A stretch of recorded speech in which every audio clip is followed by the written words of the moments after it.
Well, the US trade representative, or the trade team for the White House essentially, has to prepare a report for the US Congress every year on whether China is complying with its commitments to the World Trade Organization, which China joined back in December 2001. Now, that may just sound a little boring until you look at this, last year's report, the first for the Trump administration, and it said that the US has actually erred in supporting China's entry into the WTO, and it went on to say that the WTO rules are not sufficient to constrain China's market-distorting behavior. Now, forward wind today, and we now have the US tariffs and the US policy that's taking on parts of China's industrial policy. So what ends up in this document can become real life. Now, at Wednesday's hearing, we heard from the US Council for International Business, which criticized the Trump administration's tariffs and called for a settlement of grievances in a more productive way. But it did overall say that it viewed Chinese protectionism as being on the rise. And we heard similar criticisms from testimony by the International Intellectual Property Alliance, a US trade group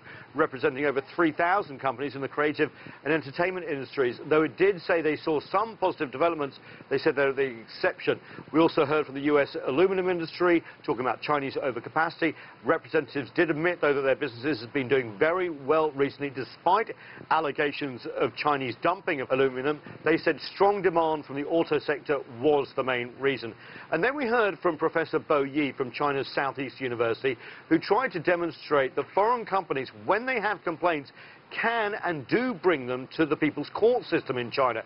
He also said he believed that China has adhered to its WTO commitments and that China's side needs to be heard. Let's take a listen.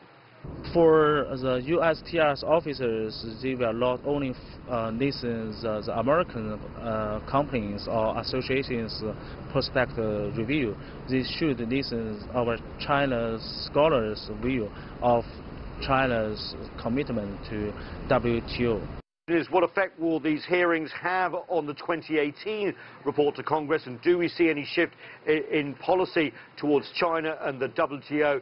The short answer is no change. It looks like the Trump administration will continue with its policy towards Congress. The big question is, what reforms and what suggestions will they have for remaking the international architecture of the World Trade Organization? As you know, the US has been holding back in allowing new judges to be appointed. There is a big debate about whether to overhaul the WTO and in which way. And this document, when it comes out in 2018, could provide a roadmap for the US administration. Nathan King, CGTN, Washington.